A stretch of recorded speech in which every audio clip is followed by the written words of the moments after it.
Thanks for joining us for the Fight for Your Marriage podcast with Charlene and Lori. This is a place where you can find hope for your marriage through Jesus Christ.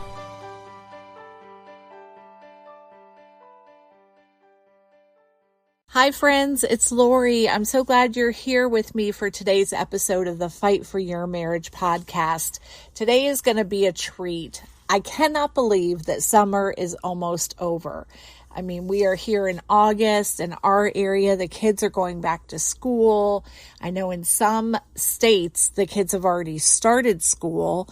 And so we are back in full force prepping for fall. It's so hard to believe how fast 2026 has gone by. But today on the podcast, because I am traveling to take my daughter back to college, I'm going to share with you an encore episode on one of the topics that we hear from people frequently that they struggle with, and it's the topic of bitterness. And I know that we don't want to be bitter people. We don't want to have that anger well up inside us and hold those grudges. But sometimes it can be hard to let go of. And so you may have heard this episode when it was originally released quite a while back. But if not, we wanted to share it with you again. And you know, I had somebody tell me just a few days ago that they listen to podcast episodes over and over again. She shared with me that she can even almost recite some of them. She's listened to them so often, and that how encouraged she is because she listens to them so that she can be reminded of the truths that are conveyed in so many of these great podcast episodes. Well, this one is going to be just like that. It's going to be one you're going to want to earmark. You're going to want to save it. You're going to want to go back to it again and reference this wonderful topic from one of my favorite pastors on the topic of bitterness. So while I am traveling, taking my daughter back to college and doing all the mom things, I hope you enjoy this encore episode. And if you'd like to share with us your thoughts, I would love for you to reach out to us. You can go to our website at rejoiceministries.org. And in the upper right-hand corner, you'll see a contact us spot. You can just click on that. I would love to hear from you. We have a staff that reads these messages. I am one of them. So you are prayed for. You are cared for. Please reach out. We would love to connect with you and to hear how this episode's blessing you, how the podcast is encouraging you. And if you have any ideas for topics you would like to see us cover, we would love to hear that as well. While you're on the website, you can also feel free to make a donation and show your support for the work that we're doing here at Rejoice Marriage Ministries through the Fight for Your Marriage devotionals and through the Fight for Your Marriage podcast. We are so appreciative of our champions who help support this. We are a 100% listener-funded organization. And so without those of you who are supporting us, the work just cannot happen. So thank you for being a champion. And if you'd like to give, we would be so appreciative of that. So you can do that as well from our website. Until next time, I hope you enjoy this episode. We are in Ephesians chapter 2. And as Matthew said to us last week, that the first 3 chapters, the focus is on God. And the second 3 chapters, it's the role that we have to play. Thank you so much, Matthew. And what Matthew focused on last week was, what did God do for us? Today's focus is, what did God do between us? And I just want us to reflect for a moment. Matthew said last week, what did God do for us? We were dead. We were enslaved. And we were condemned. But then He came and He gave us life. He raised us up. He seated us in Christ Jesus at the right hand of the Father. For what purpose?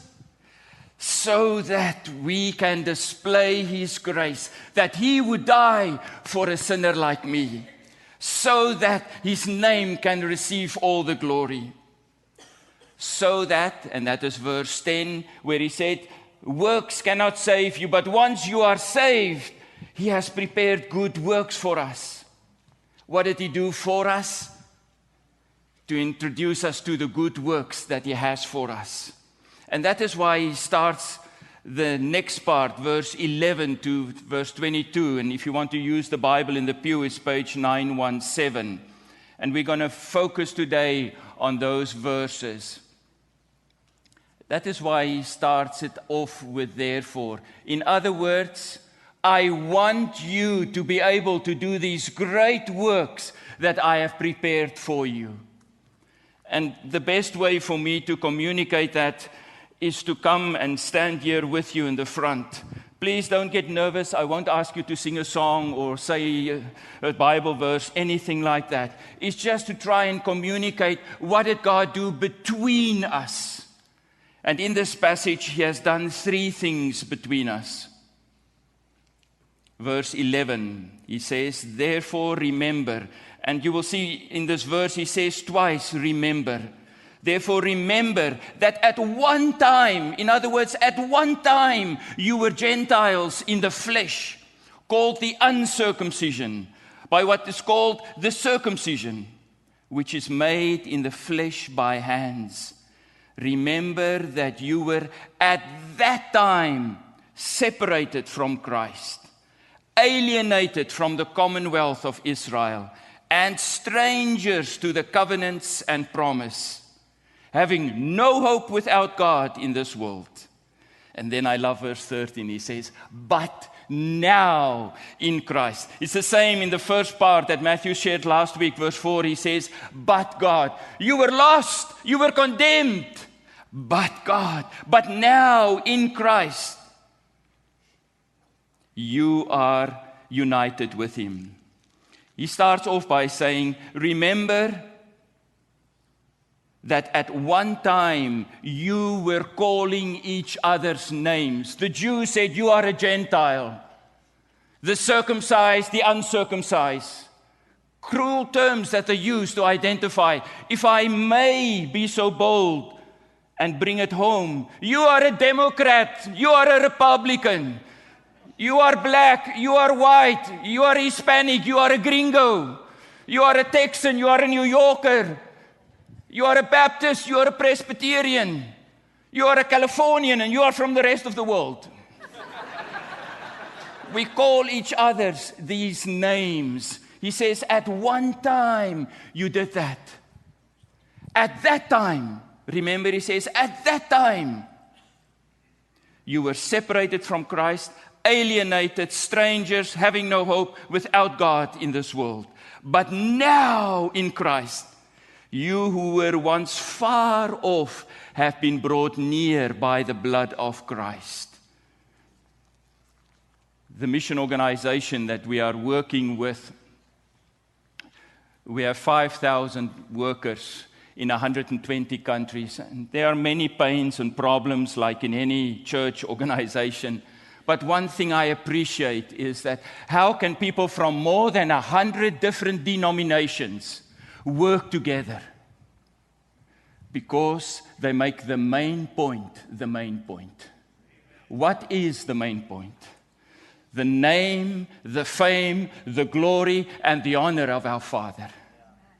It is so interesting when you go to the persecuted church, there is no division. There is no name calling. Because it's about survival. It's about bringing this amazing good news to those that have never heard. The first thing that God did between us is He brought unity. The second thing that He did, verse 14, for He Himself is our peace, who has made us both one and has broken down in His flesh the dividing wall of hostility by abolishing the law of commandment expressed in ordinances, that He might create in Himself one new man in place of two, so making peace, and might reconcile us both to God in one body through the cross, thereby killing the hostility. And He came and preached peace to you who were far off, and peace to those who are near. He came to be our peace. Secondly, he came to make peace. Thirdly, he came to preach peace. It's only one that can give us his peace, and his name is Jesus. I don't know if you still remember that day when you met Jesus. The peace that he brought, the love that he brought, the joy that he poured out in your heart. You cannot find that peace anywhere else. He is peace. His name is Prince of Peace. The second thing he said, he made peace. Now, if you do not have peace, you cannot make peace. In the Sermon on the Mount, Jesus says, blessed are the peacemakers, not the peacekeepers. It's a very passive, backward role to take in. Peace has to do with making, and the making of peace referred to here is between us in the family of God. Don't just let it go, because it gets bigger, not smaller. And then he says, he preached peace. To whom do we preach peace? To those that do not know Jesus. So he starts off by saying, we have peace, we make peace, and then we preach peace. Why? And then he says in verse 14, he has come to break down in his flesh on the cross the dividing wall of hostility. We used to call each other names. And he says, no, I've come to break down that wall. There is no wall between us anymore as Jesus' followers. Verse 16, through the cross, thereby killing the hostility. Strong words. So what is the second thing that he did for us? First one is, he united us. The second one is, he brought us peace. He made us one. Verse 14. Verse 15, he created in himself one new man in place of two. When they crucified Jesus, Pontius Pilate said, put this sign on the cross, the King of the Jews. He was crucified as the King of the Jews. He died as the King of all kings. He rose from the dead as the unequal, magnificent King, glorious God and Father. He has no equal. He reconciled us both to God in one body. When Christ died on the cross, it was not just for our reconciliation with the Father, but it's also for our reconciliation with one another. First, he united us. Secondly, he gave us peace. And then the third thing that he did, we find in verse 18. For through him we both have access in one spirit to the Father. So then, you are no longer strangers and aliens, but you are fellow citizens with the saints and members of the household of God, built on the foundation of the apostles and prophets. Christ Jesus himself being the cornerstone, in whom the whole structure being joined together grows into a holy temple in the Lord. In him you are also being built together into a dwelling place for God. Paul uses three images here to illustrate to us what does it mean to be together. What did he do between us? The first image that he uses is the image of the body, where Christ is the head. Now, normally our bodies function pretty well. Mine was dysfunctional this last week. I broke 3 things. It was disgusting. My head and my body were not connected well. Normally, our body should be connected spiritually with our Father and walk with him in obedience. My children used to say to me when I do something stupid, the boys would say to me, Dad, when the mind is weak, the body must suffer. He made us one body. Why one body? Because he has great works planned for us. And those works can only be accomplished by us being one body. This morning when I woke up, my elbow cannot decide, hey, I'm not going to church today. It just doesn't work like that. When that happens, it causes huge infection in the body. And my body becomes dysfunctional. That's why it is so important for us to be united, to be at peace with one another. The second image example that he uses is he says we are members of the household of God. In other words, we are a family. What does it mean to be a family? A family is where you receive love. It's a place where you give love. It's a place where you receive care. It's a place where you give care. It's a place where you receive instruction. Some people call it criticism. It's a place also where you can help others to grow up in the family. It's a place of intimacy between us. And then the third image that he uses here, in a matter of 4 verses, he calls us a holy temple. In verse 20, he talks about the foundation of this temple. The foundation is based on the prophets and on the apostles. In other words, is based on God's word. God's word is the foundation of this building. And then he talks about the cornerstone. The cornerstone is Jesus Christ. He is our whole focus as this building is being built up. And then he comes to us and he calls us the structure. And there are 3 things in the structure. The purpose of the structure is a dwelling place for God by His Spirit. God longs to dwell in our midst. And He has chosen us, sinners, to be His holy temple. You know, so often in Scripture, and it is right, we emphasize a lot the love of God, the love of God, the love of God, which is right. But do you know that in Scripture, the holiness of God is mentioned 2 to 3 times more? Recently, somebody was again complaining, why would a loving God do this, and a loving God do this, and a loving God do that? And I asked the precious person, I said, can we rephrase that question? Why would a holy God do that? He changes the whole scenario. The second thing the 3 things that he says that we are a structure is, he said, first of all, we are joined together. Paul talks about living stones. So in this temple, if I'm calling names, I'm upsetting the building process all the time. The process cannot be going forth. Because the second one, he says, we grow into a holy temple. We are being built together into a dwelling place for God. First, He united us. Secondly, He gave us peace. And thirdly, He made us a body, a family, and a holy temple. How do we apply that to our lives? I want to use 3 illustrations today.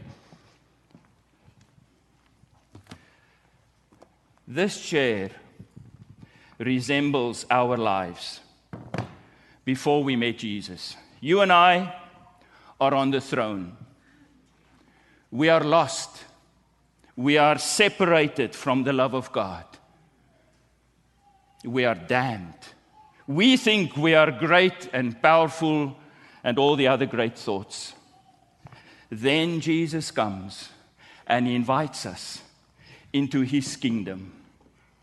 And we get off the throne and we bow before Him and says, you are Lord of my life. I received that gift of salvation from my Father, and new life begins. I was dead, and now I am alive. I am in Christ, seated at the right hand of the Father. And then life happens. Life gets very messy, full of disappointments. And then we end up here, and I'm back on the throne again. Yes, I am still a Jesus follower, sort of. I have the outside appearance, but inside I know I am not right with God. There is no peace in my heart. And that is the first application. I need to get off my throne. I need to come and bow before the Lord again and says, you are the Lord of all. Can we pause here for a moment, please? Just close your eyes. Maybe you can identify with this. And I'm just going to say a very simple prayer and ask you, if you want to repeat it in your heart, just to say after me. Just quietly in your own heart. I'm going to start all over on the other side. Maybe you've never met Jesus. Maybe you are still on the throne of your life. And you've never made a decision to receive Him, to believe in Him. Today, Father's Day, is the best day that you can choose to do that. Will you pray this prayer? Our Father, I confess that I am a sinner. I have been dead. But thank you for this huge gift of salvation. I receive it today. I believe in you. I repent of my old ways. And I choose to follow you, Jesus. And those that are on the other side, maybe you've become lukewarm. Maybe you've taken the place on the throne of your life again. Will you pray this prayer with me? Father, I have experienced your love, your forgiveness, your grace. But being in the tumbled mire of this life, I have taken your place in my life. I want to ask you for your forgiveness, please. Lord, I choose today to bow before you. You are the King of Kings, and you are the Lord of Lords. And I desire to have that peace, that joy, and that love in my heart again. In Jesus' name, amen.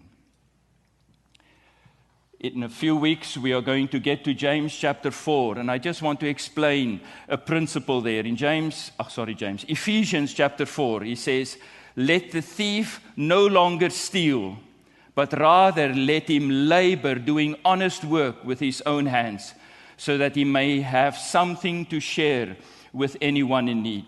Here I am a thief, I am stealing, I'm taking what doesn't belong to me.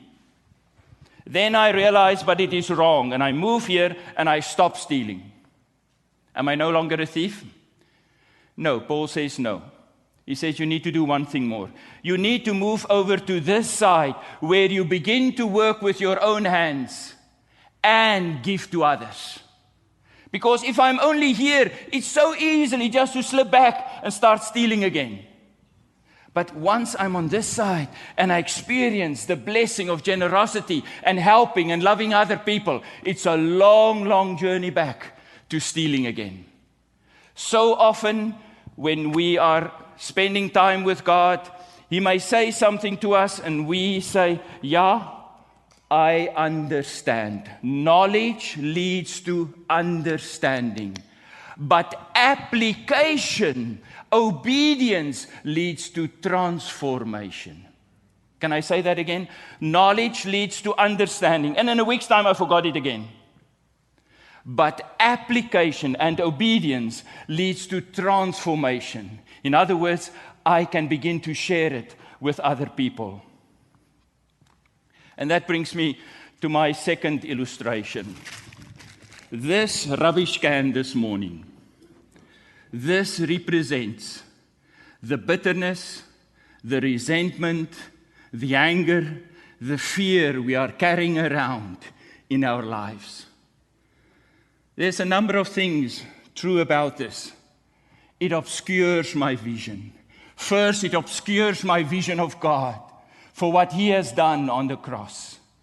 It obscures me from His amazing love, His faithfulness that we've just sang about.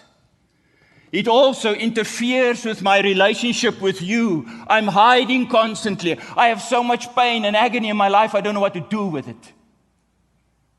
I'm also in bondage. I cannot do the good works God has asked me to do because I'm totally occupied by this thing in my life, the unforgiveness, bitterness, resentment, fear, whatever it may be.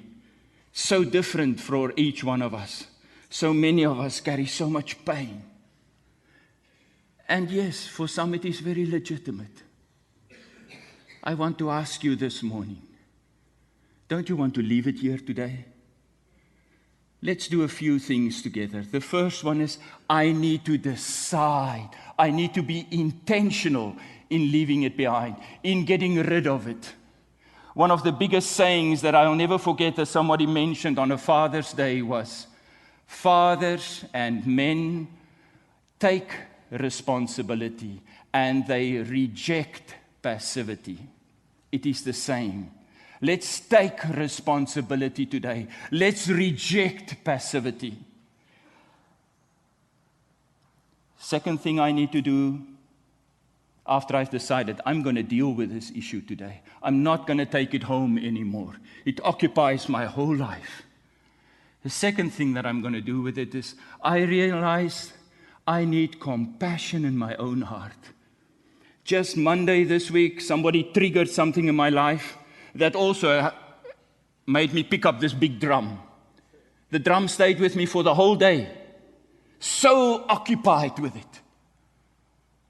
But then I realized, but I'm a bigger sinner than that person. Paul says in the next chapter, I am a bigger sinner than all of you. Compassion. I have done the same thing to other people that those people have done to me.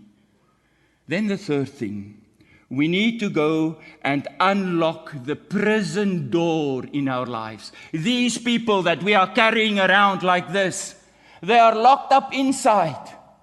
And we need to unlock that prison door so that they can go out, so that they can be free. And then I need to bless them. I need to take this person to God and give it to Him so that I can be free. I'm not asking you to do this because of what they have done for you. I'm asking this for you to do it because of what Christ has done for us on the cross. He wants us to be united. He wants us to be together. He wants us to have His peace. He wants us to be one body, one holy temple, one family. And then I need to bless those people. Whoever they are, I need to bless them. And lastly, I need to pray for God's forgiveness for myself, because that is one of the big things we struggle with, is to forgive ourselves and also the other person. Would you be so kind to stand with me, please? After this, there is one more point that I want to go with you through. But I want to give all of us the opportunity. We said we are one body. Our theme this morning, what did God do between us? And I want to ask you this morning, if you would not be willing to take this rubbish can, this person that you would, sorry, they are not a rubbish can, you sit with the rubbish in your heart. They are magnificent, beautiful people. But you sit with the rubbish in your life. And to take that to God. And what I want to do is to pray a very simple prayer and ask you all out loud to repeat it after me. And the reason for that is because we are one body. We can help each other that are struggling. It doesn't mean you have a problem. It just means together we can voice our challenges. I'm going to use the words or the letters ABC. When I say ABC, you replace it with the name of the person. You ready to do that? Just pray after me, please. Our Father, thank you for your forgiveness. Thank you for your new life. Forgive me for keeping captive ABC in my life. I open the prison door now. I let them go, God.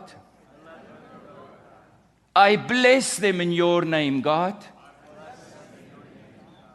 Will you forgive me, please? In Jesus' name. Amen. Now I want to ask you just to put your hand on the shoulder of a saint next to you or close to you. And this is our last application.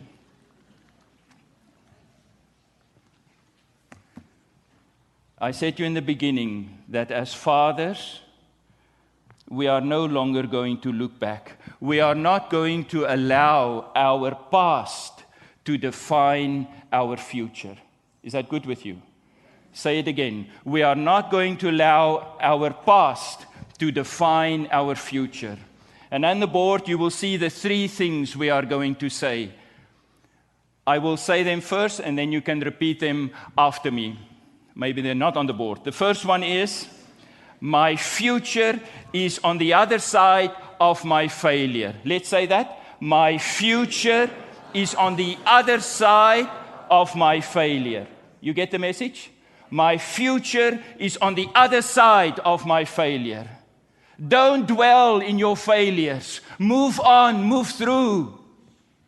My freedom is on the other side of my fear. Freedom is on the other side of my fear. Leave your fear behind today, please. And then the last one. God's greatness will carry me through my pain and suffering. Let's say it. God's greatness will carry me through my pain and suffering. Let's pray together. God, you are such a merciful God. Thank you that you united us. Thank you that you gave us your peace. Thank you that you made us one body, one temple, one family. Thank you for your forgiveness. Thank you that we can be reconciled today. Thank you on the cross.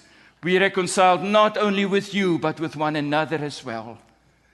And Lord, I pray that each one of us here, fathers, mothers, grandfathers, grandmothers, all of us, will not allow the past to define our future. Lord, that we will not allow our future to get stuck in our present problems, difficulties, failures.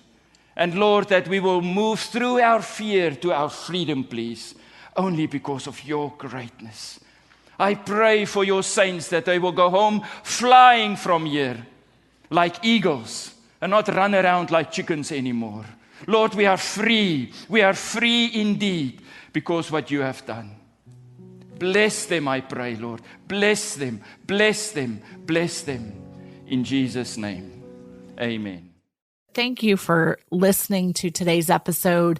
As a reminder, we are listener supported. So if you would like to support the work that we're doing at Rejoice Marriage Ministries and with the Fight for Your Marriage podcast, you can visit rejoiceministries.org, or there will be a link in the show notes.